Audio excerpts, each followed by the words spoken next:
Jadi kalau Anda ingin detilkan lagi, kita temukan detilnya. Subuh ditemukan di Quran surah 24 ayat 58, dikuatkan di Quran surah 30 ayat 17. Zuhur ditemukan di Quran surah 17 ayat 78, dikuatkan di Quran surah 30 ayat 18.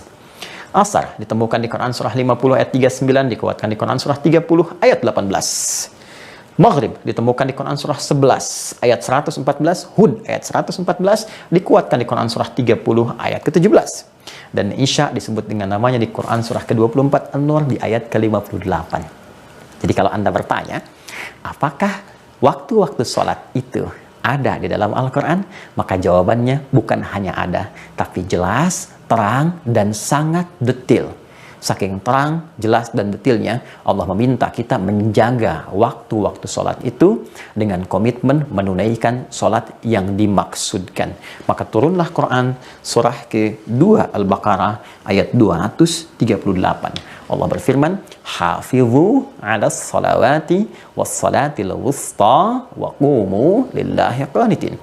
Maka bila engkau telah mengetahui waktunya terang dan jelas, jaga, saling menjaga untuk mengingatkan waktu-waktu sholat itu, dan tunaikanlah sholat itu dengan keadaan yang paling khusyuk, terlebih sholat-sholat pertengahan.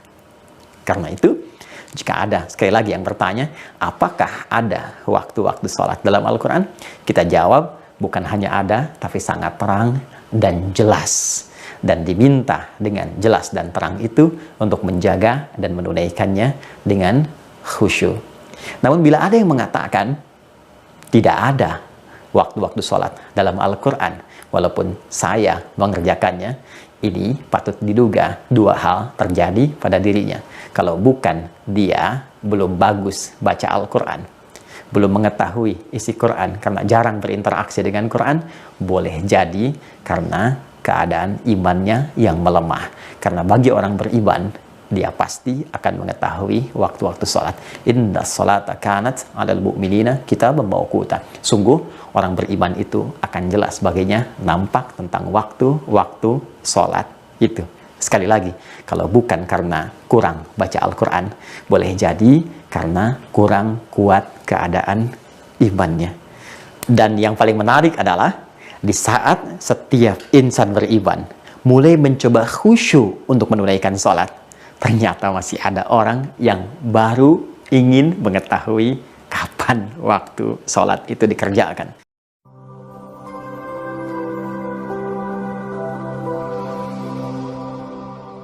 Warahmatullahi wabarakatuh. Alhamdulillah, wassalatu wassalamu ala rasulillah wa ala alihi wa sahbihi wa man walah wa ba'd. Saudara-saudariku dimanapun Anda berada, semoga Allah senantiasa menyayangi, melindungi, dan membimbing kita ke jalan terbaik yang diridhoinya. Setiap komitmen dalam berkeyakinan tentu membutuhkan pembuktian untuk menampakkan akan keseriusan dari komitmen berkeyakinan yang dimaksudkan. Seperti halnya seseorang yang mengatakan kepada pasangannya, "Aku sangat mencintaimu," dan yakinkan itu di dalam jiwamu dengan komitmen yang sangat tinggi. Tentu semua itu membutuhkan pembuktian. Karena itulah dia membuktikan cintanya dengan cara menikahinya, dengan cara berkomitmen memberikan perhatian, pelayanan, kasih sayang, dan turunan-turunan lainnya. Komitmen keyakinan tertinggi dari seorang manusia adalah komitmennya untuk menjadi hamba berketuhanan yang menuhankan dan memberikan pembaktian khusus kepada zat yang ia pusatkan sebagai Tuhan. Bagi seorang muslim, tentu saja pusat kebertuhanannya akan diserahkan, dipasrahkan, dan ditujukan kepada satu zat yang sempurna, yaitu Allah Subhanahu wa Ta'ala. Untuk itulah ketika seorang muslim berkomitmen untuk berkeyakinan teguh menuhankan Allah Subhanahu wa Ta'ala, yang dalam bahasa syariat disebut dengan iman, yakin tanpa ragu, maka secara logis konsekuensinya ia mesti membuktikan kebertuhanannya kepada Allah Subhanahu wa Ta'ala. Ketika ditanya, bagaimana engkau membuktikan bahwa engkau yakin bahwa Allah adalah Tuhan? bahwa engkau menuhankan Allah Subhanahu wa taala, tentunya kita harus menunjukkan ekspresi keimanan itu, keyakinan tanpa ragu itu dengan sebuah pembuktian. Disinilah ayat-ayat Al-Quran menghadirkan pesan-pesan penting yang tegas dan lugas dari firman Allah Subhanahu wa taala kepada setiap hamba yang telah meyakini tanpa ragu akan keesaan dan ketuhanan Allah Subhanahu wa taala. Quran surah ke-20 Taha ayat ke-14 di antara sekian ayat yang menegaskan tentang pesan penting ini. Allah berfirman, "Innani anallah la ilaha illa ana fa'budni wa aqimis salata li dzikri." Innani anallah, sungguh aku tegaskan, kata Allah, akulah Allah. La ilaha illa ana, tidak ada Tuhan yang layak dipertuhankan. Tidak ada Tuhan yang layak dipertuhankan kecuali aku, kata Allah. Maka ketika seseorang telah meyakini, mengimani tanpa ragu untuk menuhankan Allah Subhanahu wa taala dengan segala pembuktiannya, baik secara ilmiah, logis ataupun dalil-dalil lain yang menguatkannya, konsekuensinya dia harus membuktikan keimanannya kepada Allah. Maka Allah tegaskan, fa'budni, buktikan keimananmu itu, keyakinanmu kepadaku dengan cara menyembahku. Bila kita bertanya bagaimana cara menyembahmu ya Allah, maka Allah kemudian tegas menyampaikan, wa aqimis salata li dzikri. Maka tunaikanlah salat sebagai pengingat kepada aku, pengingat imanmu yang meyakini aku sebagai Tuhan, pengingat penghambaanmu kepada aku, pengingat kepasrahanmu kepada aku. Karena itulah ketika Allah Subhanahu wa taala memerintahkan kita untuk menunaikan ibadah salat, maka salat menjadi bagian dari pembuktian iman kita kepada Allah Subhanahu wa taala. Salat yang menyambungkan hubungan kita secara rabbani dengan Allah Subhanahu wa taala.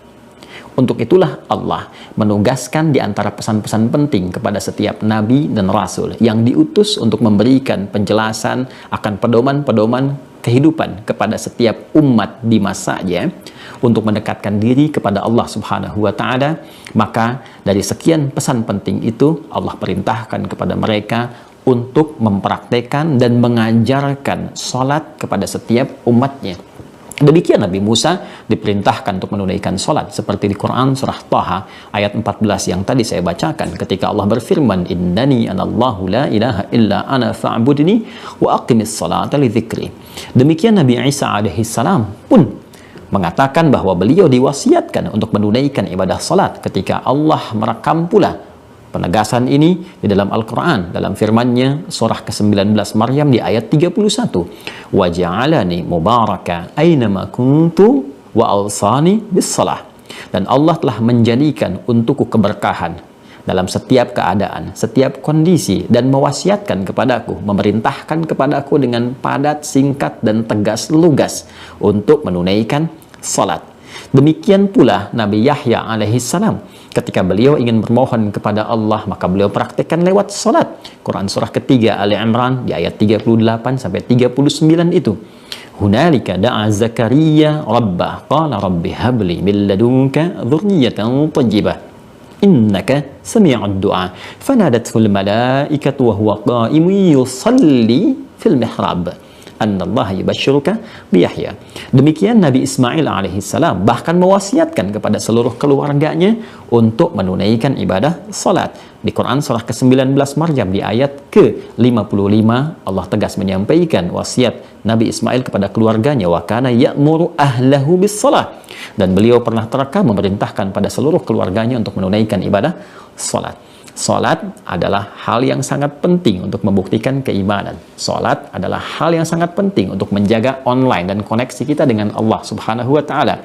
Yang dengan ketersambungan yang kuat itu hadirlah kemudian perlindungan, penjagaan dan pemberian keberkahan dari Allah Subhanahu wa taala. Karena itu sudah sangat dipahami dengan jelas dan sangat dimafhumi dengan logika yang nyata kalau Nabi Muhammad SAW, Rasul yang sangat istimewa, penutup para nabi, sudah pasti pula diperintahkan oleh Allah Subhanahu wa taala untuk menunaikan ibadah salat sekaligus menyampaikan dan mengajarkan risalah ini kepada seluruh umat beliau sampai kehidupan ini berakhir. Karena beliau Rasul yang istimewa, penutup para nabi dan rasul, maka perintahnya pun Allah berikan dengan cara yang istimewa. Diundang langsung keharibaannya melalui prosesi Isra dan Mi'raj itu, maka diperintahkan untuk menunaikan dan menyampaikan risalah ini serta mengajarkannya kepada umatnya.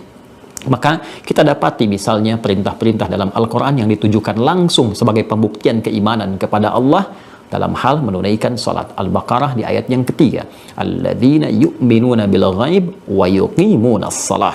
Orang-orang yang meyakini Allah Subhanahu wa ta'ala sebagai Tuhannya yang hak walaupun tak mampu memandangnya pada saat itu, meyakini tentang adanya malaikat yang mencatat dengan sifat gaibnya, meyakini tentang alam-alam yang tak nampak dalam pandangannya, maka dia membuktikan keyakinannya kepada Allah itu dan seluruh hukum yang mengikat dengannya dengan cara menunaikan ibadah salat.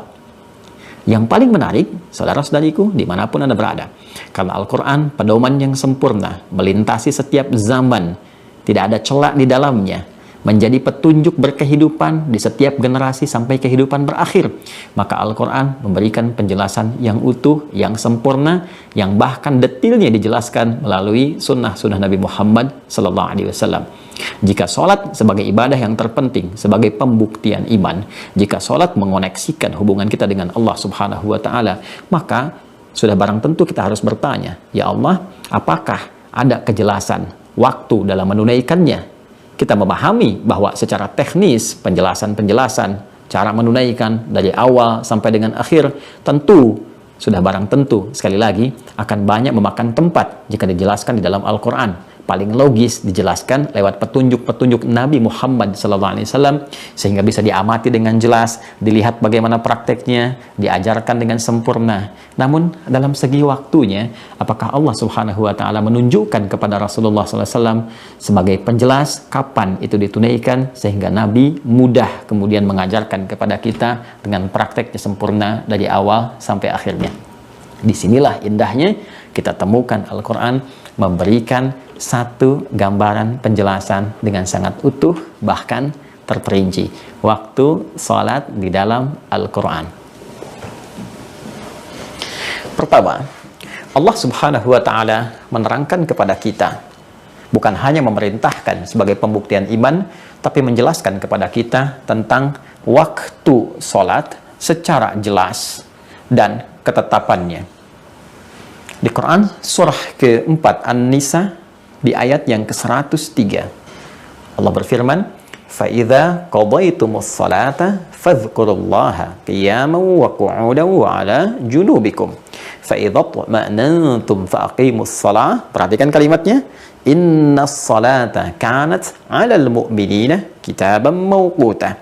Perhatikan ujung ayatnya, Inna as-salata, sungguh salat itu, 'alal mu'minina, bagi setiap insan yang beriman, kitaban mawquta, telah ditetapkan dengan jelas ketentuan waktunya.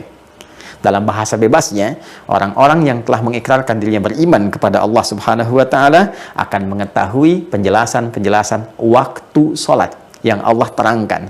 Ditetapkan kepada mereka waktu-waktunya yang sangat jelas. Jadi bukan sekedar Allah meminta kepada kita untuk membuktikan keimanannya lewat sholat, tapi kata Allah, saya tegaskan, saya terangkan pula kepada kalian waktu-waktu kapan kalian menunaikan sholat itu. Satu, kita bertanya, bagaimana kemudian penetapannya ya Allah? Maka dijawab selanjutnya, ditetapkan dalam setiap pergantian antara waktu, PAW, dalam setiap hari.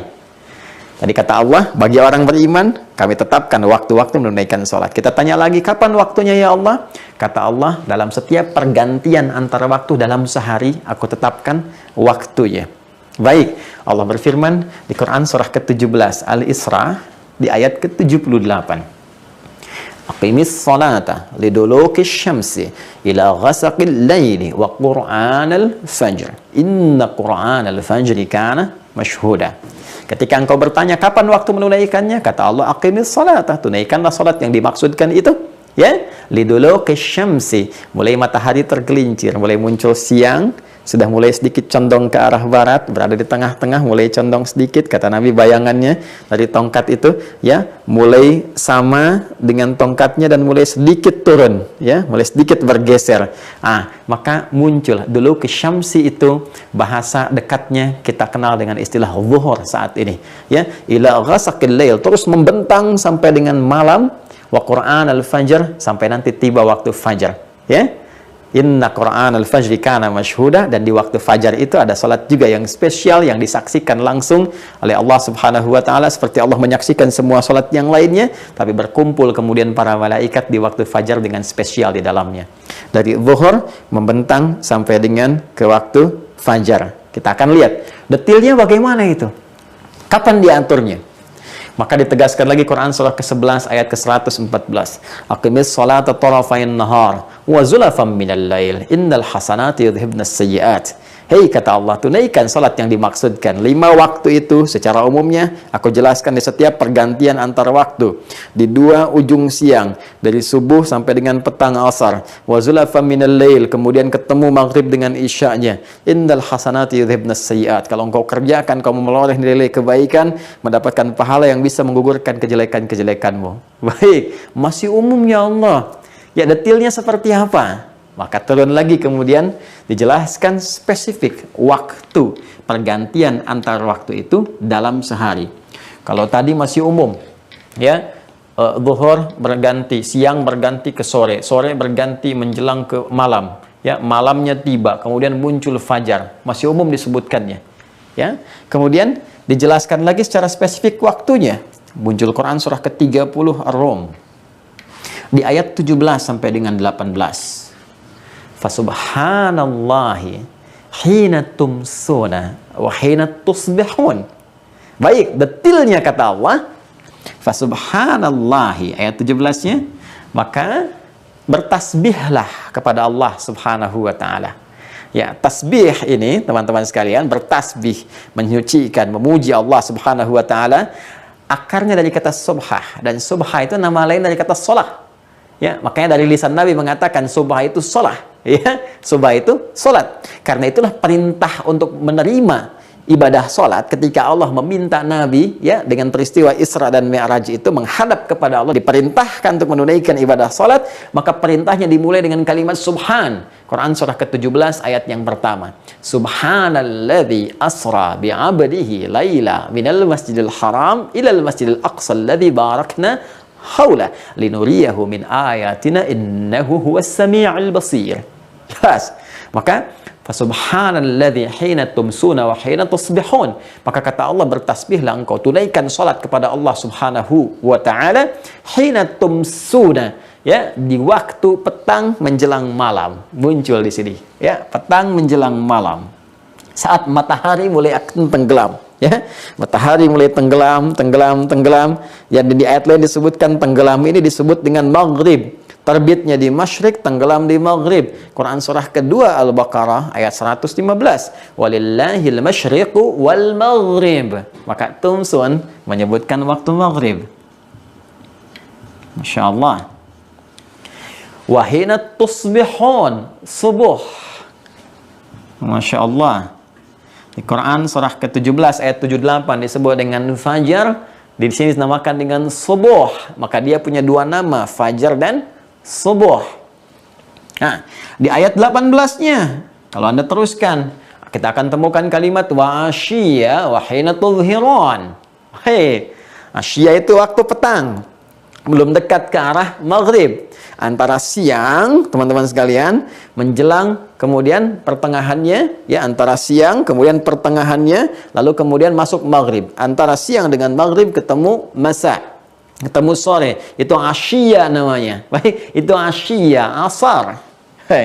Baik, ya, ditemukan di sini waktu asar. Ya.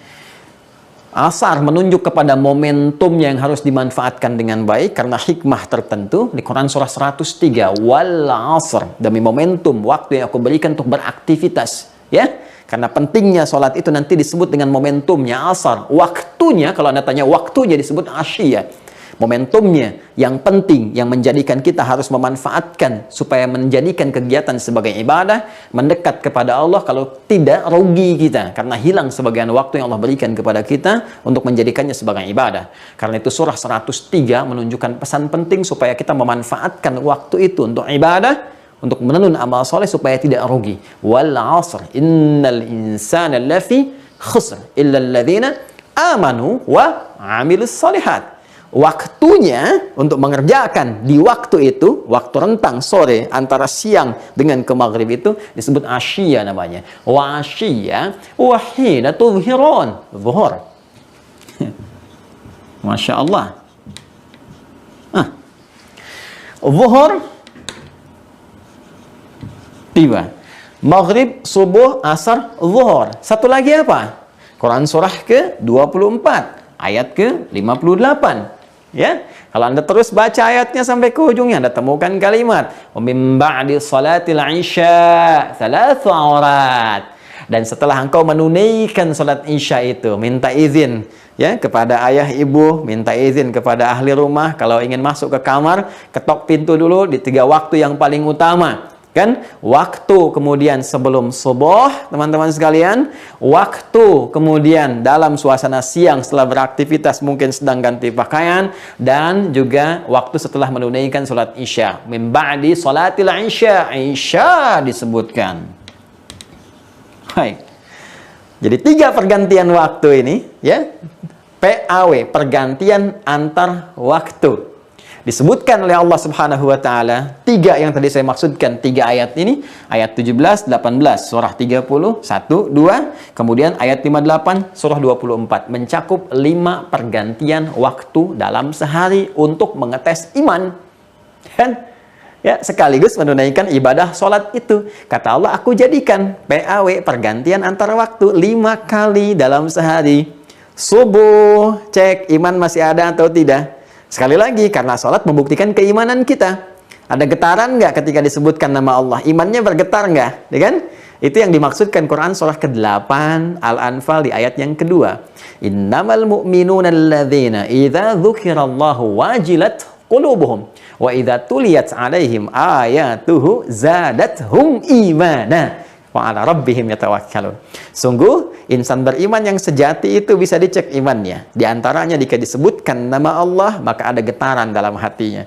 Maka panggilan menunaikan ibadah sholat itu didahului dengan kata Allah. Bukankah kita dengar panggilannya dengan kalimat Allahu Akbar, Allahu Akbar, ya kan? Sampai kita temukan kalimat hayya 'alas shalah, dibukanya dengan apa? Allah, Allahu Akbar. Ya, bukankah kalimat Allah itu adalah kalimat yang menunjukkan kepada Tuhan yang hak, yang kita katakan dalam syahadat, asyhadu an la ilaha illallah. Ketika Anda mengatakan asyhadu an la ilaha illallah, Anda beriman. Ya, iman kepada siapa? Yakin tanpa ragu kepada Allah. Tidak ada Tuhan selain Allah, Tuhan yang hak. Maka diuji kita, buktikan lewat komitmen dengan ibadah. Bagaimana caranya? Panggil dulu, ada nggak sinyal iman dalam dirinya? Allahu Akbar, Allahu Akbar, muncul. Bukankah subuh ada pengecekan iman ketika kita mendengar itu? Bukankah itu panggilan sholat untuk membuktikan komitmen keimanan kita? Kemudian ganti waktu ke siang. Masih terang nggak?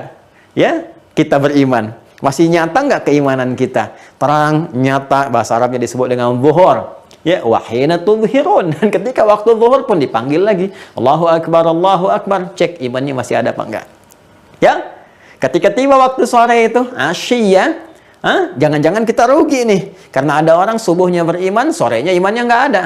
Jangan-jangan waktu yang diberikan tidak dimanfaatkan dengan baik. Memanfaatkan waktu dengan baik untuk kepentingan ibadah dan membuktikan iman disebut dengan asar namanya. Wal asr innal insana lafi khusr illa alladzina amanu. Apa dampak dari iman? Wa amilus shalihat. Apa amal soleh pertama setelah beriman? Alladzina yu'minuna bil ghaib wa yuqimunas shalah. Makanya disebutkan asar untuk membuktikan komitmen kita dan menunjukkan konsekuensi dari pembuktian iman kita untuk menunaikan sholat. Sholatnya disebut sholat asar. Waktunya disebut dengan asyiyah. Wa asyiyah. Quran surah kedua 4 tadi. Ya, atau Quran, kita kembali ke surah 30 ayat 18 tadi. Ya, Quran surah ke-30 ayat 18. Wa asyiyah wa hina tudhhirun.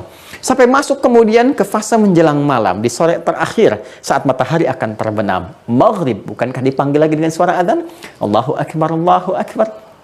Sampai masuk kemudian ke isya, min ba'di sholatil isya, bukankah ketika akan sholat isya didahului dengan panggilan adzan? Allahu Akbar, Allahu Akbar.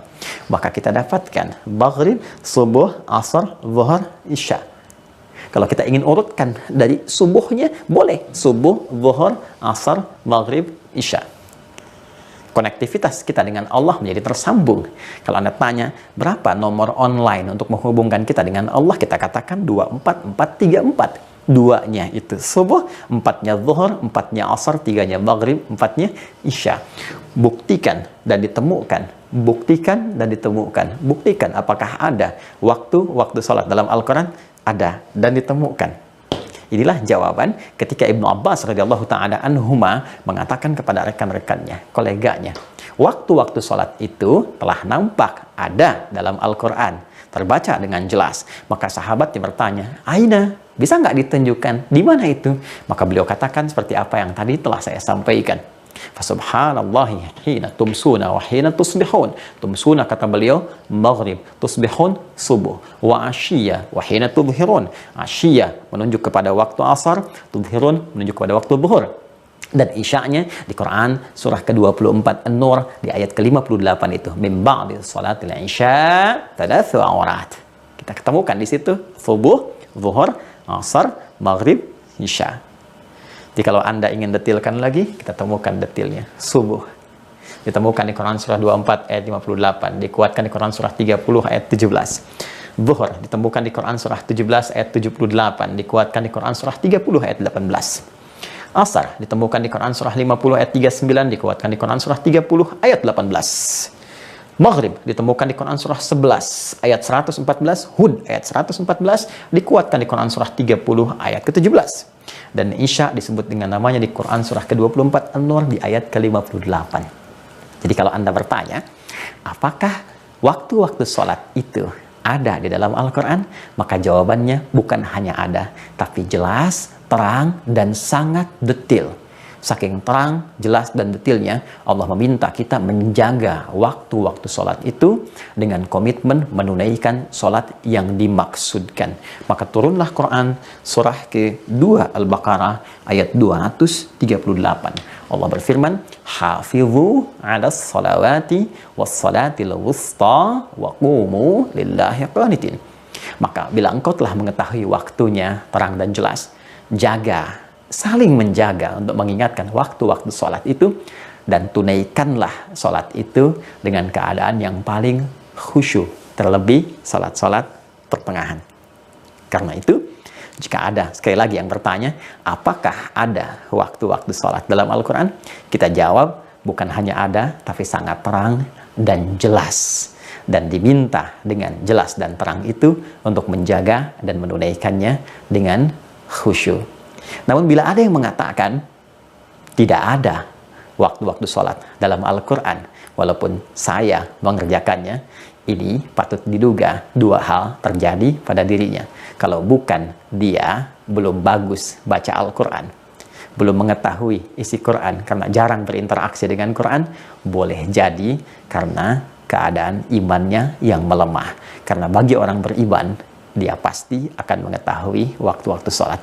Inna sholata kanat 'alal mu'minina kitaban mawquta. Sungguh orang beriman itu akan jelas baginya nampak tentang waktu-waktu sholat itu. Sekali lagi, kalau bukan karena kurang baca Al-Quran, boleh jadi karena kurang kuat keadaan imannya. Dan yang paling menarik adalah di saat setiap insan beriman mulai mencoba khusyuk untuk menunaikan sholat, ternyata masih ada orang yang baru ingin mengetahui kapan waktu sholat itu dikerjakan. Semoga Allah Subhanahu wa Ta'ala menjaga keimanan kita, kekuatan diri kita, dan memberikan kesenangan untuk berinteraksi dengan Al-Quran. Dan kita saling mendoakan, semoga Allah memberi petunjuk kepada orang-orang yang belum mendekat kepada Al-Quran, yang belum yakin dengan ketentuan agamanya, walaupun telah menyatakan berislam. Dan semoga kita semua dilindungi dan dirahmati oleh Allah Subhanahu wa Ta'ala. Adi Hidayat, subhanakallahumma wa bihamdika, Asyhadu an la ilaha illa anta, astaghfiruka wa natubu ilaik. Assalamualaikum warahmatullahi wabarakatuh.